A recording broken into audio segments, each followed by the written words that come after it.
নতুন আলু উঠলে আমার আম্মু সবসময় এভাবে ডিম দিয়ে আলু দিয়ে রান্না করে থাকে। তো আমি চিন্তা করলাম যে আমি এইভাবে একটু রান্না করে দেখি, খুবই মজা লাগে খেতে। সেই জন্য ঝটপট চলে এসেছি রান্নাঘরে রান্না করার জন্য। প্রথমেই আমি কড়াই তেল দিয়ে দিচ্ছি। আসলে সব কিছু আমি করে নিয়েছিলাম, কাটাকাটি সব করা শেষ হয়ে গেছিলো, সেই জন্য আমি রান্না করতেছিলাম। রান্না করতে যাই দেখি আবার ডিম আছে কি নাই না ফুরে গেল। তো যাই দেখি না, আলহামদুলিল্লাহ অনেক ডিমই আছে। তো সেখান থেকে আমি বড় বড় দেখে দুটো ডিম নিলাম। বড় হলেও হবে, ছোট হলেও হবে, কোনো সমস্যা নেই, যার যেরকম থাকবে সেরকম চললেই হবে। তো যাই হোক, এদিকে আমি তেলানে দিয়ে গেছিলাম, পুরোপুরি হয়ে আসছিলো। তার মধ্যে এখন মশলা দিয়ে দিলাম, দিয়ে 1 বল পানি দিয়ে দিলাম। 1 বল বলতে 1 কাপ দিয়ে দিছি। তার মধ্যে আস্তে আস্তে সব হলুদ মরিচ ধনিয়া গুঁড়া সব কিছু দিয়ে দিয়ে এখন রেখে দিব এটা মশলাটা কষানো পর্যন্ত। মশলাটা কষাতে দিতেই মনে হলো যে একটু গরুর মাংসের মশলা দিয়ে দেই, আমার আম্মু সব সময় এটা দিয়ে থাকে। তো ওটা দিয়ে দিছিলাম। এই যে ফাইনালি আমার মশলাটা কষানো হয়ে গেছে। এখন আমি আলুটা ঢালে দিচ্ছিলাম। এটা আসলে প্রেশার কুকারে একটু হলুদ লবণ দিয়ে সিজতে নিয়েছিলাম যাতে তাড়াতাড়ি হয়। আমি আবার সব কাজই তাড়াতাড়ি করতে চাই, তো সেই জন্য আপনারা চাইলে এভাবে করে নিতে পারেন, এভাবে তাড়াতাড়ি হয় আর কি। তো এইভাবে দিয়ে রেখে দিব কষানো পর্যন্ত। এখানে কিন্তু পানি দেই নাই, যেই পানি ছিল সেটাই কিন্তু। যাই হোক, এদিকে চলে আসছি ডিম মাখতে। তার মধ্যে আমি কেটে নিয়েছিলাম আগে থেকে পেঁয়াজ রসুন আর রসুনের পাতা আর কাঁচামরিচ সব কিছু দিয়ে নিয়েছিলাম। তার মধ্যে এখন হলুদ লবণ মানে যা যা লাগে সব কিছু দিয়ে এখন ডিমটা ভেঙে নিলাম। রসুনের পাতা দিয়ে ডিম ভাজি খেলে খুবই মজা লাগে, সেই জন্য আমার নানি শাশুড়ি পাঠাই দিছিল। তো সেটা আমি রেখে দিছিলাম, যেহেতু আলু ঘাটি করবো, আলু ঘাটি দেওয়ার জন্য।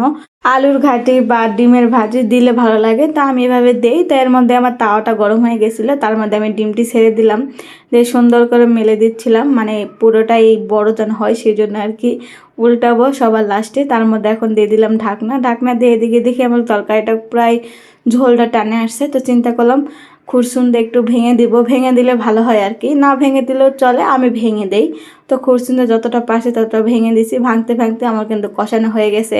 এখন যত কষানো যাবে তত কিন্তু তরকারিটা মজা লাগবে। তো আমি কষাচ্ছিলাম ভালো করে, এই যে তেল ছেড়ে দিছে একদম। তো কষানো হয়ে গেছে, এখন আমি পানি দিয়ে দিব। তাই অল্প অল্প করে পানি দিচ্ছিলাম, বেশি পানি দেওয়া যাবে না, অল্প পানি দিলেই বলক উঠলে কিন্তু তরকারিটা হয়ে যায়। তো এদিকে ডিমটা আমার কেমন দেখি, তো দেখতেছিলাম এত সুন্দর হয়েছিল। তো হালকা করে উল্টে দিচ্ছিলাম, মানে আমার উল্টাতেও ভয় করতেছিল আর কি। যাই হোক, এদিকে উল্টাই দিলাম। দেখতে পাচ্ছেন পেঁয়াজের পাতাগুলি থুক্কু রসুনের পাতাগুলি কত সুন্দর দেখা যাচ্ছে। তো আমি ডিমটা পিস পিস করে নিচ্ছিলাম, মানে যতটা পিস হবে আর কি ততটা করে নিছিলাম। মানুষ হিসেবে করে নাই, যেহেতু এটা তরকারি রান্না করতেছি, যে যে কয়টা খাইতে পারে। তো এই যে আমার তরকারিটা বলক না উঠতে আমি দিয়ে দিচ্ছিলাম। ডিমগুলি দিয়ে সুন্দর করে ঝোলের মধ্যে ডুবে দিচ্ছিলাম। আর কিছু দেখতেছিলাম ভাঙছিল না, তো সেটিগুলি আমি ভেঙে দিলাম। দেওয়ার পরে মনে হলো টমেটো দেই নাই, টমেটো দিলাম। তার মধ্যে এখন রসুনের পাতা দিয়ে দিলাম ছড়াইয়ে।